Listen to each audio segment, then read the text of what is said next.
Hey, it's Dean from Multi-Genre Music Man. Welcome, Triple M families.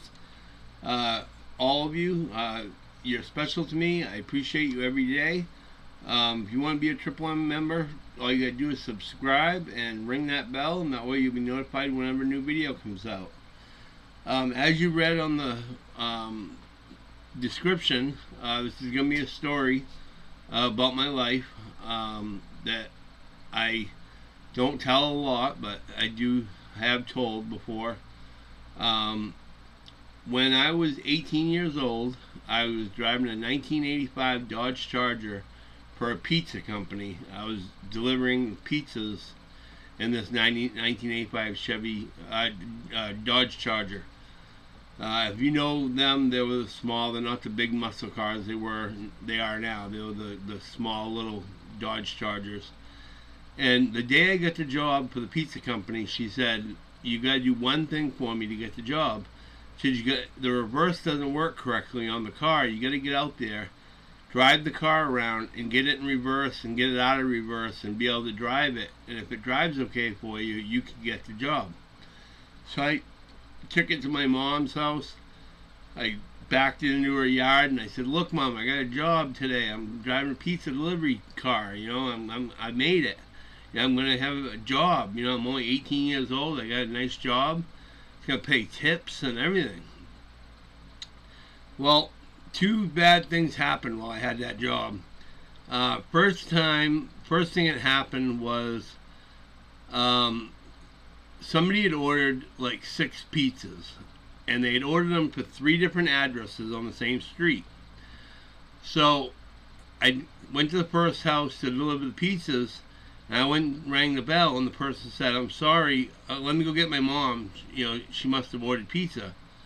And while she was going to get his mom, he come back and he said, "I'm sorry, we didn't order any pizza. My mom's not home.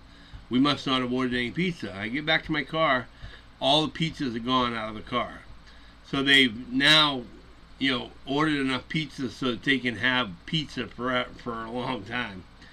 Um, so I go home, I go back to work, I call the police department, we make a report. They go back to the kid's house. The kids are eating the pizza that they ordered fraudulently through my company. They're now eating the pizza. So they all get arrested. They, go to jail, whatever. They were just kids. I'm sure they didn't go to jail very long. They just ripped off, $30 worth of pizza, whatever. But the second thing that happened to me was way worse and way more. I remember the date. It was January 11th, 1992. I remember the date. It was so bad. I remember the date. It was January 11th, 1992. I was just 18 years old. Driving the same car that had the sticky reverse shift. And I come down this hill, and at the bottom of the hill, I hit the brakes. I slid out onto a highway. And when I looked up, I looked to my left, I looked to my right, and then to my right, there's traffic coming like crazy. I looked to my left, there's a tractor trailer coming, 18 wheels, already rolling, they're coming. He's got the brakes locked, but he ain't stopping in time. So I jiggle the reverse, jiggle it, try to get it going reverse, it won't go. I jiggle it again, try for reverse, won't go. I go for forward, and I look up one last time just as I see the grates. The grate that's on the front of the 18 wheeler, the big metal grate. I saw the something. echo cancel. I saw the grate hitting my window as I looked up. I looked up, it was hitting my window. I had nothing to do but hold on. And when I held on, I slid. The reason I slid out onto 120 onto the highway that it was there was because it was icy and slippery, and that's what caused me to slide out a little bit. And I wanted to just back up out of everybody's way, or go forward and get out of everybody's way, but there's too many cars, and I couldn't back up, and it was an 18-wheeler coming in my lane. So the 18-wheeler drove over the top of my hood, windshield, down the other side of my car, pushed my car off the highway we were in and down into a ravine. And I'm like, oh my God, am I alive? You know, my legs are pinned, my body's pinned, everything in the car is now on top of me. It's pinned on top of me. There's nowhere I can go. And I'm like, am I gonna live? You know, am I gonna live through this? I don't know if I'm gonna survive. My knee is killing me. It ended up being broken. I think I broke a rib through one of the steering wheel coming up into my ribs. Broke one of my ribs, but I broke my kneecap, which was worse, and I couldn't move my legs, and they were crushed under a lot of metal. Well, the weird thing was this man showed up in a red pickup truck, and he said, "I'm on my way to work. I'm a fireman. I'm on my way to work. I'm just stopping to make sure you're okay. Is there anything I can do?" I said, "If you could get me out of this car, it'd be great." He goes, "It's going to take the jaws of life to get you out of this car, but I'll try to make you comfortable while I can." And he, talked to me, and he, held my hand and tried to make everything okay. Well, he saw the police cruisers coming. He said, "Well, the police are here. You should be fine now. They'll get you help. You'll be fine." He got into his red truck. He told me he was late for work as a fireman, and he took off. So the police department show up. They talk to me and they say, "Yeah, you're pinned pretty good. We need to get a fire truck out here and get the jaws of life." So the fire truck comes. They pick up the jaws of life. They break the door open. They break the glass on my windshield. They rip the roof off the car. Take the door off the car, and they get me out. And they finally get my legs unpinned, and I'm out, and I'm safe. And I have to go to the hospital, and my boss shows up and says, "Are you okay?" I said, "Yes, I'm okay." My family show up. "Are you okay?" I'm like, "Yes, I broke my knee, I broke my rib, but I'll be fine." And the boss at the time said, "You're out on medical leave now. Let us know when you feel better, and we'll put you back on regular work. You can go back to work again, but for now you're out on medical leave." So I'm like, okay. Well, I was on medical leave about 4 weeks, I believe, from the broken knee and the broken rib. And when I went back to my job to get my job back, she said, "You're fired." And I said, "How can you be firing me?" She goes, "Well, we don't have a pizza car anymore. Unless you have your own car you want to drive, you're fired." I said, "I can't make pizzas or do something like that. Other people make pizza at the place." She goes, "No, you're fired." So I lost my job over a car accident that really wasn't my fault. It was my boss's fault for having a car that was not working correctly.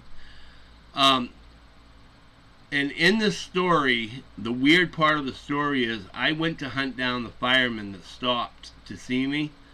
I went to every town that was near my town. I went to the town his car was headed towards. I went to that town. I went to the town that there was a fire station not even a half mile from the accident. I went to that fire station. I went to my hometown fire station, and I went to another town fire station that's about 30 minutes from my house. And I asked them, "Do you have a person that drives a red pickup truck?" I believe it's a Chevy or a Ford pickup truck. It's been so long now I can't remember, but I did then. I knew exactly what I was asking for. And they all said, "No, we don't have a person that would work that shift that has that kind of truck. Nobody fits the description you're giving." None of that. And it's just been left to me as was it like a guardian angel over me, or was it an actual person that just didn't work for the fire department and they were lying and they just wanted to help me? If you are the person that stopped and helped me, it was January 11th, 1992,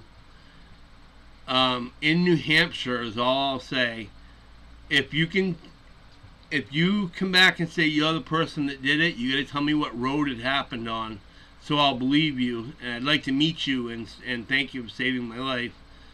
I did get my life saved that day. I got the jaws of life. I had 4 firemen pick me up, take me out of the car I was in. They asked the 18-wheeler driver if he wanted to press any charges.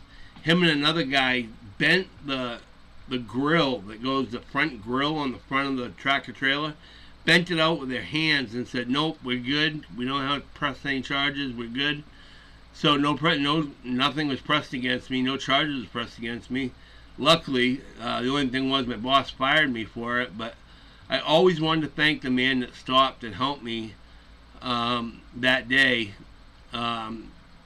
Whether he was a real fireman or not, or if he was just a paramedic, or he was an EMT, he seemed to know his stuff. So I think he did something, in the medical field, whether he's a nurse or whatever he was. I'd like to thank him. It was January 11th, 1992, in New Hampshire, on a major highway in New Hampshire, on the corner of a major highway and another road that leads to a water tower. I'll say that. The other road leads to a water tower. I was coming off the water tower road and I hit the highway, and that's where I got hit.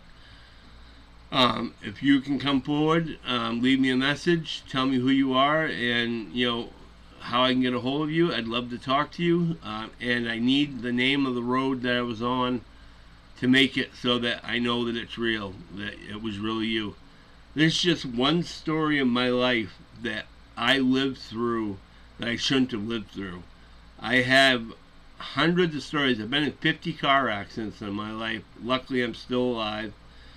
When I was born, I was told I'd only live for 2 weeks. And there's so many other things in my life that are things that I don't think anyone else can say they've been through. Not many people can say they've been through. And I'll do a story probably every day or every other day and let you know a story. This is a story for today. Me getting run over by an 18-wheeler with a full load on the back. I believe he had a full load. I think it was an 18-wheeler, full load. I believe it was a Peterbilt. I'm not positive, but I think it was a Peterbilt. And I remember he bent his grill back to get the truck straightened out. And once they did, they said that there was no charges against me or anything like that. So if you can, if you're the one that's out there and you remember this story, please text me or email me at multigenremusicman at gmail.com, or you can send a comment underneath this message here saying you were the one. Tell me how to get a hold of you, and I'll get a hold of you right away. As for everybody else that's watching this is just one of my life stories that I'd like to let people know about. There's several others, and I'm sure you'll enjoy them all. I hope you will. Hope you enjoyed this one. This is Dean saying, have a nice day. Goodbye.